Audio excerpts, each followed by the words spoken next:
आप सभी लोगों का मैं हार्दिक स्वागत करती हूँ। इसी के साथ साथ आप सभी लोगों को गुड इवनिंग। जैसा कि आप सभी लोगों को पता है, हम इवनिंग में 8 बजे के समथिंग एक 500 क्वेश्चंस की सीरीज चला रहे हैं, जिसकी ये क्लास नंबर 19 है, जिसमें आज हम आपको एनसीईआरटी केमिस्ट्री से लिए हुए 1 लाइनर क्वेश्चंस लगवाएंगे, जो कि आपके एग्जाम्स के लिए बहुत ही इंपॉर्टेंट क्वेश्चंस होंगे। तो आप सभी लोग आज की क्लास को बिल्कुल भी स्किप मत करें, अंत तक देखें और कॉपी पेन साथ लेकर के बैठे। हम यहाँ पर जो भी पॉइंट डिस्कस करें, आप सभी लोग उन सभी पॉइंट को मेरे साथ कॉपी में नोट डाउन करते रहें और सभी चीज को बार बार रिवाइज करते रहें, जिससे कि जब तक आपका एग्जाम हो आपकी तैयारी और भी बेहतरीन हो जाए। तो फिर ज्यादा बातें ना करते हुए, समय वेस्ट ना करते हुए बात करते हैं आज के फर्स्ट क्वेश्चन पर। देखो, सबसे पहले यहाँ पर 3 क्वेश्चन लिखे हुए हैं, हम सभी का आंसर 1 बाय 1 देंगे। ठीक है, आज का फर्स्ट क्वेश्चन है कि ईथर का सामान्य सूत्र क्या है। ईथर का सामान्य सूत्र क्या है? तो याद रखना, ईथर का सामान्य सूत्र CnH2n प्लस की 2O होता है। ठीक है, ये ईथर का सामान्य सूत्र होता है, CnH2n प्लस 2O। ठीक है, अब बात की जाए कि इसके प्रारूपी सूत्र क्या होता है, तो याद रखना, ईथर का प्रारूपी सूत्र R single bond O single bond R होता है। ये जो इसका प्रारूपी सूत्र निकल के आया, वो जल के हाइड्रोजन को प्रतिस्थापित करके निकला है। देखो कैसे निकला है, ये है हमारा जल, ये हमारा जल है, जिसे हम H single bond O single bond H के रूप में लिख सकते हैं। जल का फॉर्मूला H2O होता है। ठीक है, ये हमारा जल का प्रारूपी सूत्र है। हम यहाँ से क्या करेंगे, 2 हाइड्रोजन को प्रतिस्थापित करेंगे। यहाँ से 2 हाइड्रोजन को प्रतिस्थापित करके हम 2R को लगा देंगे। ठीक है, यहाँ पर हम 2R को लगा देंगे तो हमारा फॉर्मूला बनके तैयार हो जाएगा R single bond O single bond R। ये ईथर का प्रारूपी सूत्र होता है। ठीक है, याद रखना, ये ईथर का प्रारूपी सूत्र होता है, बहुत ही इंपॉर्टेंट है, जरूर इसे नोट डाउन करें कॉपी में। याद रखना, R की जगह कुछ भी हो सकता है, R बराबर CH3 हो सकता है, R बराबर C2H5 हो सकता है, R बराबर C6H5 हो सकता है, XYZ कुछ भी हो सकता है। ठीक है, जिस प्रकार से हम यहाँ पर लिख सकते हैं, R की जगह CH3 single bond O single bond CH3, ये हमारा होगा डाईमेथिल ईथर। क्या होगा, डाईमेथिल ईथर। ठीक है, इसे कॉपी में जरूर नोट डाउन करें। ईथर का जो सामान्य सूत्र होता है वो CnH2n प्लस की 2O होता है। इसका प्रारूपी सूत्र R single bond O single bond R होता है, जो कि जल के हाइड्रोजन को प्रतिस्थापित करके निकला है ये फॉर्मूला, जहां पर R बराबर मेथिल हो सकता है, एथिल हो सकता है, C6H5 हो सकता है, कुछ भी हो सकता है। ठीक है, जैसे कि हम R की जगह CH3 को रखेंगे तो CH3 single bond O single bond CH3 हो जाएगा, जो कि हमारा डाईमेथिल ईथर होगा। ठीक है, डाईमेथिल ईथर, डाईमेथिल ईथर। ठीक है, बात करते हैं आज के नेक्स्ट क्वेश्चन पर। देखो, आप मेरे साथ सभी चीजों को नोट डाउन करते रहें, क्योंकि हम इन्हें एक क्वेश्चन के बाद साफ करेंगे। इसको हम साफ करेंगे, या तो आप इसकी स्क्रीनशॉट ले सकते हैं या फिर इसे मेरे साथ कॉपी में नोट डाउन कर सकते हैं। ठीक है, देखते हैं नेक्स्ट क्वेश्चन को। नेक्स्ट क्वेश्चन लिखा हुआ है कि 666 क्या है। 666 क्या है, इसे आज ही कॉपी में नोट डाउन करें, बहुत ही इंपॉर्टेंट क्वेश्चन है कि 666 क्या है।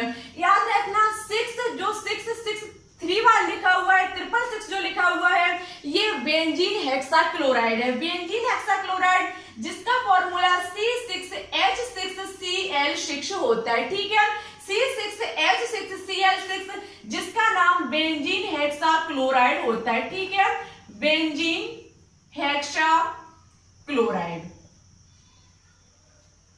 हेक्साक्लोराइड। ठीक है, इन्हीं कॉपी में देखो नोट डाउन करते रहें और बार बार रिवाइज करते रहें। जो 666 होता है वो बेंजीन हेक्साक्लोराइड जिसे कहा जाता है, जिसका फॉर्मूला C6H6Cl6 होता है। ठीक है, याद रखना, जो बेंजीन हेक्साक्लोराइड होता है ये महत्वपूर्ण एक कीटनाशक है। ठीक है, ये महत्वपूर्ण कीटनाशी पदार्थ होता है और इसका व्यापारिक नाम, यदि बेंजीन हेक्साक्लोराइड के व्यापारिक नाम की बात की जाए तो इसका व्यापारिक नाम गेमिक्सिन होता है। ठीक है, इसका व्यापारिक नाम गैमेक्सीन होता है, ठीक है, बहुत ही इंपॉर्टेंट है गैमेक्सीन। आपने इससे पहले बेंजीन हेक्साक्लोराइड का नाम ओनली गैमेक्सीन सुना होगा, लेकिन एक नाम हम आपको और बताते हैं जो है इसका लेंडेन, ठीक है, ये इसका व्यापारिक नाम होता है। एग्जाम में कोई भी दिया जा सकता है, पूछा जा सकता है कि बेंजीन हेक्साक्लोराइड का व्यापारिक नाम क्या होता है, तो याद रखना बेंजीन हेक्साक्लोराइड का व्यापारिक नाम गैमेक्सीन भी होता है और लेंडेन भी होता है, ठीक है, याद रखना। यदि बात की जाए इसके, हम इसके आईयूपीएसी नाम की भी बात कर सकते हैं। यदि इसके आईयूपीएसी नाम की बात की जाए तो याद रखना बेंजीन हेक्साक्लोराइड का आईयूपीएसी नाम 1, 2, 3, 4, 5, 6 हेक्साक्लोरो साइक्लोहेक्सेन होता है, ठीक है, साइक्लोहेक्सेन। याद रखना बेंजीन हेक्साक्लोराइड का जो आईयूपीएसी नाम होता है वो 1, 2, 3, 4, 5, 6 हेक्साक्लोरोसाइक्लोहेक्सेन होता है, ठीक है, बहुत ही इंपॉर्टेंट है। हम यहाँ से बेंजीन हेक्साक्लोराइड के निर्माण की भी देख सकते हैं। यदि बात की जाए कि बेंजीन हेक्साक्लोराइड को किस प्रकार से इसका निर्माण किया जाता है, तो याद रखना जब बेंजीन की क्रिया, ये हमारा बेंजीन C6H6, जब बेंजीन की क्रिया क्लोरीन के साथ वो भी प्रकाश की उपस्थिति में, ठीक है, सनलाइट प्रकाश की उपस्थिति में जब कराई जाती है तब बनके तैयार होता है C6H6Cl6, ठीक है। इसका संरचना सूत्र कुछ इस प्रकार से होता है, याद रखना ये है आपकी बेंजीन जिसके प्रत्येक कार्बन पर जुड़ा होगा Cl, ठीक है। यहाँ पर याद रखना आपने देखा होगा बेंजीन वलय, आपने बेंजीन वलय को देखा होगा कुछ इस प्रकार से होती है जिसमें एकांतर क्रम में उपस्थित होते हैं सिंगल और डबल बॉन्ड।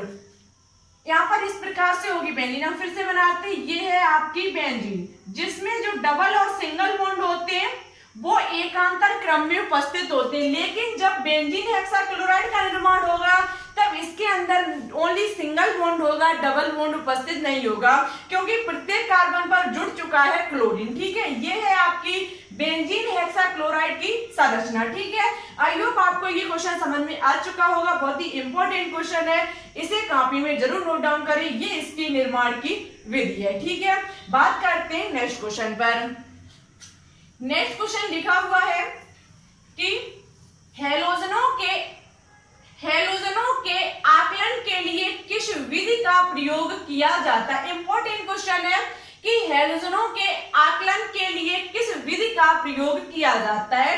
तो याद रखना हेलोजनों के आकलन के लिए कैरियस एक विधि होती है, कैरियस विधि, उसका प्रयोग किया जाता है, ठीक है। कैरियस विधि का प्रयोग किया जाता है हेलोजनों के आकलन के लिए, ठीक है। बात करते हैं आज के नेक्स्ट क्वेश्चन पर। नेक्स्ट क्वेश्चन को देखते हैं, क्वेश्चन नंबर 4 देखते हैं आज के नेक्स्ट क्वेश्चन को। नेक्स्ट क्वेश्चन है कि प्रोपेन तथा हेप्टेन किस श्रेणी के सदस्य हैं। प्रोपेन तथा हेप्टेन किस श्रेणी के सदस्य हैं। आप देख सकते हैं प्रोपेन और हेप्टेन के अंत में एक शब्द आ रहा है जो है एन। क्या शब्द है एन, और हमने आपको बताया था कि एन शब्द जिस सदस्य के पीछे आता है वो हमारे एल्केन के सदस्य कहे जाते हैं, एल्केन श्रेणी के सदस्य कहे जाते हैं, ठीक है। आप देख सकते हैं प्रोपेन और हेप्टेन दोनों के अंत में एन शब्द आ रहा है, और एन शब्द जिन सदस्य के पीछे आता है वो सदस्य हमारे एल्केन श्रेणी के सदस्य कहे जाते हैं, ठीक है। तो प्रोपेन और हेप्टेन दोनों ही हमारे एल्केन श्रेणी के सदस्य होंगे। एल्केन श्रेणी के सदस्य का फॉर्मूला CnH2n+K2 होता है, ठीक है, CnH2n+K2। हम यहाँ से इनके फॉर्मूले भी याद कर सकते हैं। आपको पता है प्रोप शब्द कितने कार्बन के लिए प्रयोग किया जा सकता है, आपको पता है फर्स्ट कार्बन के लिए मैथ का प्रयोग किया जाता है, सेकंड के लिए एथ का प्रयोग किया जाता है, और थर्ड कार्बन के लिए प्रोप का प्रयोग किया जाता है, ठीक है। हम सबसे पहले प्रोप का याद करेंगे तो C3, n बराबर, कहने का मतलब है n बराबर कितना रखेंगे हम 3, n बराबर दर्शाता है कार्बन परमाणुओं की संख्या, हम C3 रख देंगे, H2 into 3 रखेंगे, प्लस K2 रखेंगे। उसके बाद आप देख सकते हैं C3 3 दूनी 6, 6 और 2 कितना हो जाएगा 8। ये हमारा जो फॉर्मूला निकल के आएगा वो होगा होगा, ठीक है। प्रोपेन सदस्य जो है उसका फॉर्मूला C3H8 होता है। हम इसी प्रकार से हेप्ट का भी याद कर सकते हैं। आपको पता है जो हेप्ट शब्द होता है वो 7 कार्बन के लिए प्रयोग किया जाता है। 7 कार्बन के लिए जब हम इसे प्रयोग करेंगे तो हम n बराबर रखेंगे 7। जब हम n बराबर 7 रखेंगे तो C7H2 इंटू 7 प्लस की 2 हो जाएगा। जब हम इतना करेंगे तो C7 7 दूनी 14, 14 और 2 कितना होता है 16, तो हमारा हो जाएगा H16, ठीक है। C7H16 जो होगा वो हेप्टेन का फॉर्मूला होगा, ठीक है। ये हमारे हेप्टेन का फॉर्मूला निकल के आ जाएगा। हम एक बार फिर से बताते हैं, प्रोपेन और हेप्टेन दोनों श्रेणी किस श्रेणी के सदस्य हैं? दोनों के अंत में शब्द आ रहा है एन। एन शब्द जो होता है वो एल्केन श्रेणी के सदस्य के लिए प्रयोग किया जाता है, जबकि एल्केन श्रेणी का जो फॉर्मूला होता है वो CnH2n प्लस की 2 होता है, ठीक है। हम यहाँ से प्रोपेन और हेप्टेन दोनों के फॉर्मूले ज्ञात कर सकते हैं। जब हम प्रोपेन का निकालेंगे तो प्रोपेन जो प्रोप शब्द प्रयोग किया जाता है वो 3 कार्बन के लिए किया जाता है। हम क्या करेंगे, यहाँ पर 3 रखेंगे, हमारा प्रोपेन का फॉर्मूला निकल के आ जाएगा C3H8। इसी प्रकार से हम हेप्टेन का निकालेंगे, 7 रखेंगे तो हमारा C7H16 निकल के आ जाएगा हेप्टेन का फॉर्मूला, ठीक है। आई होप ये क्वेश्चन आपको समझ में आ चुका होगा। बात करते हैं नेक्स्ट क्वेश्चन पर। नेक्स्ट क्वेश्चन लिखा हुआ है कि क्या होता है जब एंटीमनी ट्राइऑक्साइड कास्टिक सोडा से क्रिया करता है? क्या होता है जब एंटीमनी ट्राइऑक्साइड कास्टिक सोडा से क्रिया करता है? आपको पता होगा एंटीमनी ट्राइऑक्साइड का फॉर्मूला Sb2O3 होता है, ठीक है। Sb2O3 ये कास्टिक सोडा जो कि हमारे दो होते हैं KOH और NaOH। हम यहाँ पर NaOH के साथ इसकी क्रिया कराएंगे तो बनके तैयार होगा NaSbO2, ठीक है। NaSbO2 और आपका जो जल होगा वो बाहर निकल जाएगा, ठीक है। याद रखना, जब एंटीमनी ट्राइऑक्साइड कास्टिक सोडा के साथ क्रिया करता है तब NaSbO2 प्लस जल जो होता है वो बाहर निकल जाता है, ठीक है। ये क्वेश्चन भी इंपॉर्टेंट है, इससे भी आपके एग्जाम में क्वेश्चन पूछे जा सकते हैं। नेक्स्ट क्वेश्चन को देखते हैं, बहुत ही इंपॉर्टेंट क्वेश्चन है कि काली राख में उपस्थित अवयवों के नाम बताइए। इंपॉर्टेंट क्वेश्चन है, इसे आज ही कॉपी में नोट डाउन करें कि काली राख में उपस्थित अवयवों के नाम बताइए। आपको पता है जो काली राख होती है उसमें मुख्यतः 4 अवयव उपस्थित होते हैं। फर्स्ट होता है आपका सोडियम कार्बोनेट Na2CO3, ठीक है, ये होता है सोडियम कार्बोनेट। उसके बाद आपका होता है सॉल्ट केक, ठीक है। थर्ड आपका होता है, ये हमारा हो गया सोडियम कार्बोनेट, उसके बाद सॉल्ट चॉक, उसके बाद होता है चूना पत्थर CaCO3, ये होता है चूना पत्थर कैल्शियम कार्बोनेट, ठीक है। उसके बाद आपका होता है कैल्शियम सल्फाइड। क्या होता है?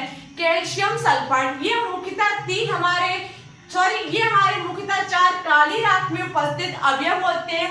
फर्स्ट होता है सोडियम कार्बोनेट, उसके बाद होता है सॉल्ट केक, उसके बाद होता है कैल्शियम कार्बोनेट जिसे कहा जाता है चूना पत्थर, ठीक है, जिसे कहा जाता है चूना पत्थर, और आपका होता है कैल्शियम सल्फाइड, ठीक है। बात करते हैं आज के नेक्स्ट क्वेश्चन पर। देखते हैं नेक्स्ट क्वेश्चन को। नेक्स्ट क्वेश्चन है कि ग्लूकोज के मूलानुपाती सूत्र में CHO कार्बन हाइड्रोजन ऑक्सीजन का अनुपात बताइए। ग्लूकोज के मूलानुपाती सूत्र में, ग्लूकोज का जो मूलानुपाती सूत्र होता है वो आपको पता होगा C6H12O6 होता है। C6H12O6 होता है किसका? ग्लूकोज का मूलानुपाती सूत्र। आपको इसमें कार्बन हाइड्रोजन और ऑक्सीजन का अनुपात बताना होगा। बहुत ही इजी है निकालना। आपको पता है कार्बन 6 और हाइड्रोजन के परमाणु 12 और ऑक्सीजन के हैं 6। आपको पता है हम क्या करेंगे, 6 बन जा 6 2 जा होता है 12, उसके बाद 6 बन जा 6। इसका जो रेशियो निकल के आएगा वो 1:2:1 निकल के आ जाएगा। 1:2:1 जो होगा वो कार्बन हाइड्रोजन और ऑक्सीजन का अनुपात होगा, जहाँ C = 1 होगा और H = 2 होगा और आपका जो ऑक्सीजन होगा वो बंद होगा। ठीक है, बहुत ही इंपॉर्टेंट है, इससे आपके एग्जाम में क्वेश्चन पूछे जा सकते हैं। ठीक है, ग्लूकोज के मूलानुपाती सूत्र में CHO कार्बन हाइड्रोजन ऑक्सीजन का अनुपात बताइए। यहाँ पर किसी अन्य का भी पूछा जा सकता था। ठीक है, हम इसी प्रकार से निकालेंगे, जो हमारे एटम जो कार्बन के परमाणु दिए गए होंगे, जितने भी मोल कार्बन ऑक्सीजन हाइड्रोजन या फिर अन्य एलिमेंट होगा, उसको हम लिख करके रेशियो में और हम उसे बराबर भागों में काट देंगे। हमारा जो रेशियो निकल के आएगा, जो अनुपात निकल के आएगा, वो उन्हीं मूलानुपाती सूत्र का होगा। ठीक है, अब बात करते हैं नेक्स्ट क्वेश्चन पर। नेक्स्ट क्वेश्चन है कि किसी कार्बनिक यौगिकों में तत्वों का द्रव्यमान परसेंटेज निम्न पाया गया, जहां पर C बराबर 41.4%, H बराबर हाइड्रोजन बराबर 5.75%, नाइट्रोजन बराबर 16.08% पाया गया। इसमें ऑक्सीजन की परसेंटेज मात्रा ज्ञात करो। जब हमने आपको मूलानुपाती सूत्र और अर्धसूत्र निकालना सिखाया था, तब हमने आपको बताया था कि ऑक्सीजन की परसेंटेज मात्रा यदि ना दी गई हो तो उसे किस प्रकार से ज्ञात करते हैं। आपको इसका आंसर हमारे कमेंट बॉक्स में देना होगा। देखते हैं कितने बच्चों पिछली चीजों को रिवाइज करते हैं और कितने नहीं करते। जो बच्चे इसका सही और अच्छे से आंसर देंगे, नेक्स्ट क्लास में उनका हम नाम लेकर के जरूर आएंगे। बात करते हैं आज के नेक्स्ट, देखते हैं आज के नेक्स्ट और लास्ट क्वेश्चन को कि एक यौगिक का मूलानुपाती सूत्र CH तथा अणुभार 78 है, इसका अणुसूत्र ज्ञात कीजिए। यहाँ पर एक यौगिक का मूलानुपाती सूत्र दिया गया है हमें CH और इसका अणुभार भी दिया गया है 78। इसका अणुसूत्र ज्ञात करना है। सबसे पहले आपको अणुसूत्र ज्ञात करने का फॉर्मूला पता होना चाहिए। हमने आपको बताया था अणुसूत्र ज्ञात करने के लिए फॉर्मूला होता है अणुसूत्र बराबर N इंटू मूलानुपाती सूत्र। यही तो मैंने आपको बताया था, मूलानुपाती सूत्र। सूत्र बराबर N इंटू मूलानुपाती सूत्र। ठीक है, अब आप देख सकते हैं मुझे मूलानुपाती सूत्र दिया गया है CH है, लेकिन मुझे यहाँ पर N का मान नहीं दिया गया है। हम N का मान ज्ञात कर लेंगे। N बराबर होता है यौगिक का अणुभार, N बराबर होता है यौगिक का अणुभार बटे मूलानुपाती भार। क्या होता है? मूलानुपाती सूत्रभार। ठीक है, मूलानुपाती सूत्रभार याद रखना। जब हम अणुभार ज्ञात करते हैं, अणुसूत्र ज्ञात करते हैं, तो फॉर्मूला होता है N इंटू मूलानुपाती सूत्र। मुझे एग्जाम में मूलानुपाती सूत्र दिया जाएगा, लेकिन मुझे उससे N का मान ज्ञात करना पड़ेगा। N का मान ज्ञात करने के लिए फॉर्मूला होता है यौगिक का अणुभार बटे मूलानुपाती सूत्रभार। यौगिक का अणुभार हमें दिया गया है 78%, सॉरी 78। जो यौगिक का अणुभार है वो हमें दिया गया है 78। मूलानुपाती सूत्रभार हम निकाल लेंगे CH। कार्बन हमारा 12, हाइड्रोजन 1 होता है, हमारा निकल के आ जाएगा 13। ठीक है, 78 बटे हम 13 कर देंगे। 76 क्या होता है, 13 8 क्या होता है 78।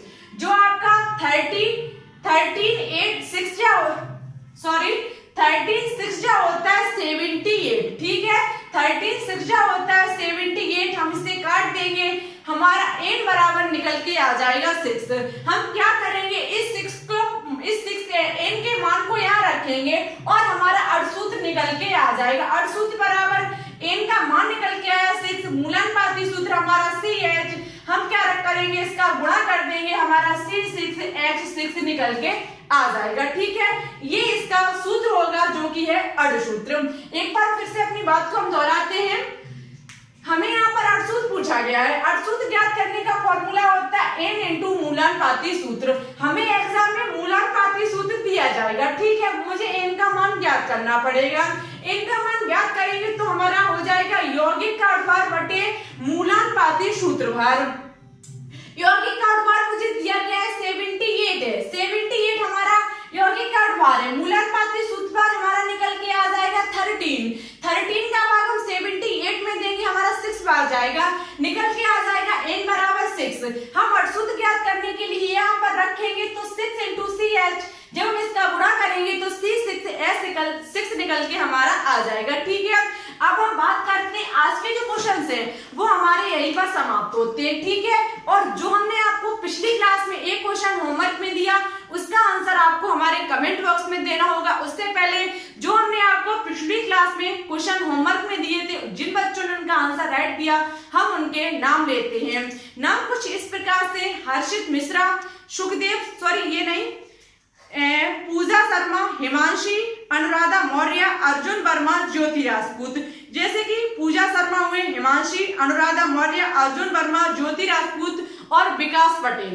इन सभी बच्चों ने बिल्कुल सही और अच्छे से आंसर दिया। Thank you. आप ऐसे ही कोशिश करते रहिए, आपका सिलेक्शन जरूर हो जाएगा। और आप सभी लोगों से बस इतना ही कहना है, थोड़ा इस ग्लोबल साइंस IQ चैनल को ग्रो कराइए। हमारी वीडियो को अपने दोस्तों के साथ शेयर कीजिए, अच्छी लगे तो लाइक कीजिए। हमारे चैनल पर न्यू हो तो प्लीज इसे सब्सक्राइब करके ऑल पर क्लिक कर लीजिए। इससे होगा क्या, हम जब भी कोई वीडियो अपलोड करेंगे तुरंत हमारी वीडियो का नोटिफिकेशन आपके पास पहुंच जाएगा और आपको वीडियो का इंतजार नहीं करना पड़ेगा। तो बस आज के लिए इतना ही। और जो क्वेश्चन होमवर्क में दिया उसका आंसर आप हमारे कमेंट बॉक्स में जरूर दें, हम आपके कमेंट का इंतजार करेंगे और नेक्स्ट क्लास में आपका नाम लेकर के आएंगे। तो फिर ठीक है, आज के लिए बस इतना ही, चलते हैं। Thanks for watching this video. जय हिंद, जय भारत, ऑल द बेस्ट।